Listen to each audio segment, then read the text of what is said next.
So you're going to start by opening Word. If you just go to Word up there, it's going to open a blank Word. The first thing you're going to need to do, because yours isn't going to have this ruler, is you're going to go to this View tab and you're going to click that ruler button, because yours will not have the ruler up there. So you're going to go to View and click the ruler tab, because you need to have rulers on your paper, because that's part of what we're doing. We're going to make a 3x5 rectangle. So first thing, view rulers. The second thing you're going to do is draw your rectangle. So I'm going to go to the Design tab. Nope, wrong one. Insert tab. And then, I don't know, about 8 over, I'm going to look for shapes. And then I'm going to go, and it's like, on mine, it's like the 4th one over, or there's a whole rectangle section, okay? When I click it, my mouse will turn into a plus, and it'll let me start drawing the rectangle. And I'm going to use this ruler to make sure I make it the right size. So I'm going to start from 0 and go 1, 2, 3, 4, 5 inches over. And then over here, I'm going to start at 0 and go 1, 2, 3 down. So that's 3x5 right there. Do you see how I measured that? Okay, so 1, 2, 3, 4, 5, and then from 0, 1, 2, 3. And if you mess up and it's not enough, you can make it like, okay, like there's exactly 3, or maybe I didn't go exactly to 5. You can drag and drop it from the, click it and drag it from the sides, okay? So it's going to default to, I think, blue. I think everybody's defaults to blue.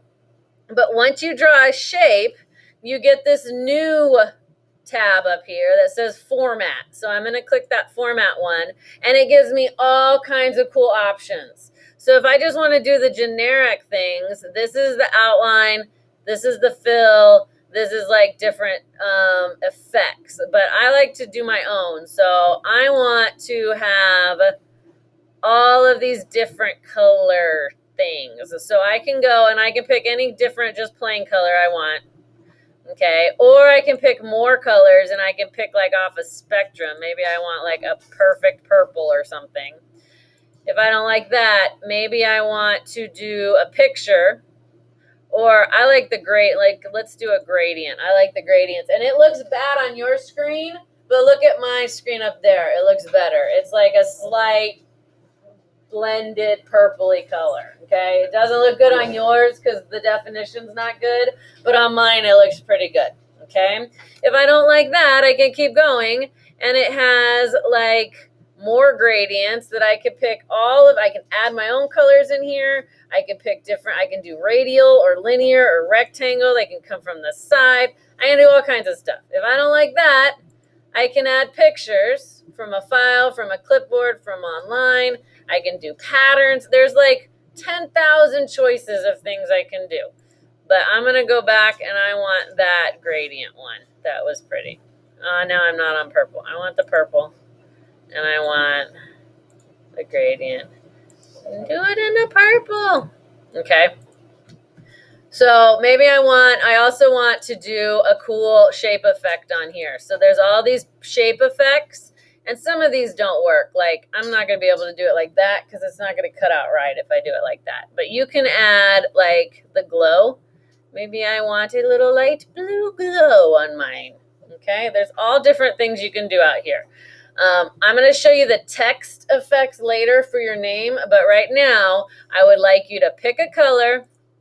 I would like you to pick some kind of effect that you want on your color. I don't want a white box. Don't tell me, oh, I picked white. I like white. Okay? Like some pretty color. It doesn't have to be a gradient. If you want to do one of the pictures of the patterns, you can do that, but some kind of background. It needs to have 2 because it has to have 2 sides, remember? So this is how you copy it.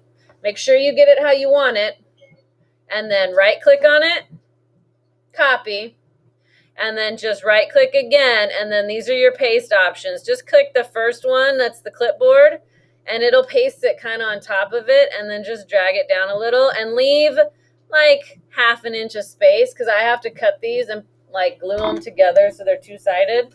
So leave it at about like this. When you have 2, save it. You're going to go to File, Save As. You're going to double click on computer. You're going to go find your Hartman, wrong one, Hartman photography folder. You're going to open your actual Hall Pass folder and you're going to name it Hall Pass, your first name, last name. And I'm going to add more to this because I have to keep mine separate. Period 5. But all you have to name it is Hall Pass, your first name, last name, and make sure it's in your Hartman Photography Hall Pass folder. And then hit save. Okay? Once it's saved and you've shown me that you have 2 rectangles, you are good for today. Okay?